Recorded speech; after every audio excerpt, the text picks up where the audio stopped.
Hi, I'm Congresswoman Kathleen Rice. I'm here today at Hofstra University with a few students from the fast-paced, prestigious colleges and universities that we're so proud to have here in New York's 4th Congressional District.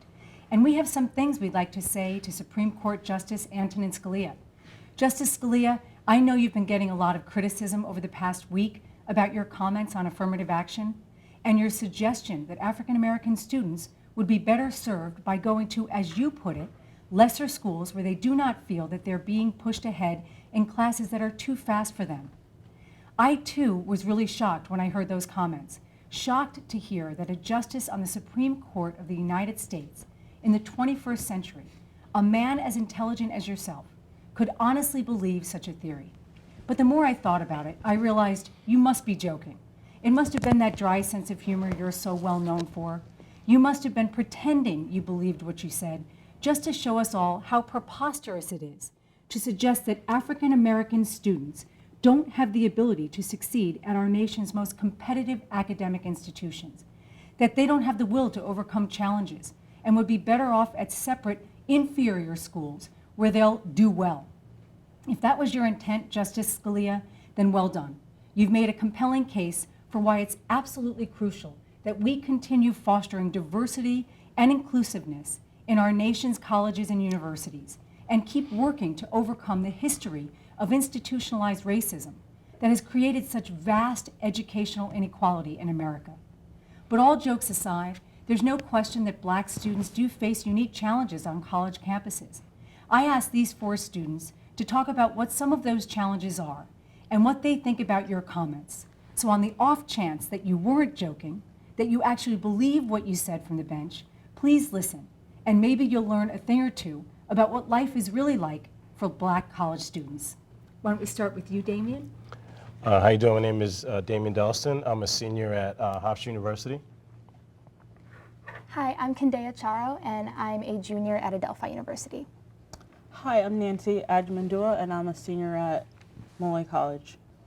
I'm Shadley Harbour. I go to Nassau Community College. Well, so I want to thank all of you for being here with me today. I know all of you heard Justice Scalia's comments from the bench, and I just thought we could have a conversation about how you felt when you heard that. Damien, why don't we start with you?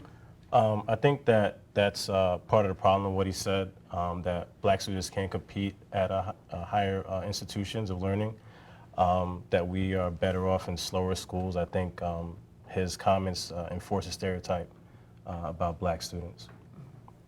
And I think it kind of just brings in the idea that it's crazy to think that in 2015, there are still white parents who believe that their child is better than me just because of the color of their child's skin. And it's crazy to imagine in this year. Ever since I was little, my parents taught me how the American dream was how you work hard to achieve your goals, and being brought up on that philosophy enabled me to go to a prestigious school that I go to as of now doing nursing. And I feel like whenever I go out there and someone's like, oh, what school do you go to? And I say, oh, I go to Molloy College and I'm doing nursing, everyone looks at me and everyone's like, wow. And I'm just like, yeah. So I feel like it is a good thing. So for him to say that we should be put on a lesser check is just contradictory to what my school believes in general. And I think something that we all were talking about earlier was that, as people of color, we have to work twice as hard for everything. So, yeah, we cannot slack. We really have to, and especially for, I don't want to put anyone else's hard work down, but as a woman, as a Black woman, I have to work twice as hard because I'm seen as a double weakness, and I'm always seen maybe I'm not good enough because of my gender and my race. So it's just it kind of takes everything that you work for, and it just kind of someone just throws it, spits in your face. It's so hurtful to imagine that these people are in the Supreme Court and they don't care about us. Or well, your hopes and dreams also were informed very much by your grandmother. You were telling us a story before about your grandmother. Yeah. So it's really just all of our grandmother, people in my generation. It's all of our grandmothers or grandparents who took part in marching into making things happen for their kids and grandkids. And I know that my parents' generation, they're the ones who put their foot through the door, but it's really us, like this generation, that's really gonna like push things forward and prove that representation matters and that we are here and we're just as American as everyone else. And So. just as smart. Damien, you're outnumbered here at the table. Yeah.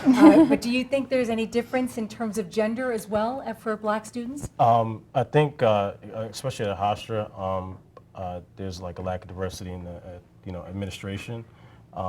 So, like we had talked before about not seeing professors that look like us or can relate to us. I think that would help a lot.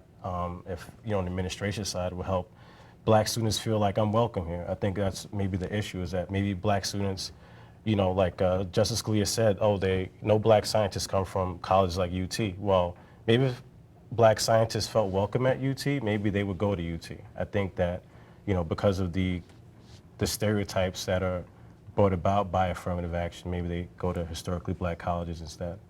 Well, you guys are the millennial generation, right? I guess that's what would you ever think that you would be hearing a comment like this in the year 2015 and as you're embarking on a college education? I would like to say no, but I'm really not surprised. With all of the things that I've faced throughout my college career, all of the ignorant comments that have been said, this really isn't something that, look at the presidential race right now. Look at who's running. Look at what some of the candidates are saying. This comment from Justice Scalia really didn't surprise me. It's so wrong, and I'm appalled at the comments, but it's not surprising that people are still saying these things because we still have a long way to go. We're not there yet. We're not in a post-racial society. Mm-hmm. And I think, kind of just following what you said, I personally really, really hope a lot of black students heard that, because it just reminds you what your parents are working hard for, and it reminds you what your, for me, what your grandparents fought for, and it reminds, it just kind of brings back history, and I hope they heard that, so that they can be out there proving that representation matters, and we're here, and we're just as good. And before, we were going through a lot of racism and oppression, but you know what? We're gonna stop this now, this generation. I think that's good.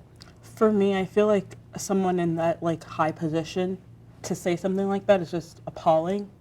For someone that has a lifetime job as a Supreme Court justice to say that, it's just wow, why would you say that? But let me ask you, you guys, you are, obviously all very intelligent kids. You're going to graduate and do great things. Is there a sense in school with your fellow students that you want to use this to kind of mobilize maybe change at a more fundamental level at your various schools? I think what Justice Scalia said should motivate students of color on campuses all over to double down their efforts to get change and done in their schools, to make an impact on their school communities, because it's quite obvious that we're not in a post-racial society. I think what she said before, that we're reaping the results of all this legislation before us, and for them to snatch that away from us now would be putting those sacrifices of those before us would just be to waste. So I think now is more than ever we need to focus on keeping these laws in place until the time is where it's a completely post-racial society. Exactly. And I think also students have power. We have the power to change whatever we want to change. And so I think student mobilizing and organizing is a key way to go about making those fundamental changes in our universities. And something else, I went to a conference about social justice, actually in November, and something that one of the speakers really said that stuck with me is, if you can do it by yourself, it's not big enough. And that really just speaks volumes. And really, I pray so much that a lot of students my skin color can really just hear what he said and just be like, you know what, we're gonna change this and we're gonna prove this guy wrong. And yeah. So let's just go around and get some final thoughts from everyone. Damien? I just want to say that we're equal and we can compete with anyone. Justice Scalia, that your comments were extremely hurtful and appalling, and we're not going to tolerate them. All I have to say is that I'm just going to keep working harder so I can just prove you wrong. And I just want to say representation matters. So. Justice Scalia, I hope you heard these students loud and clear. Thank you all very much.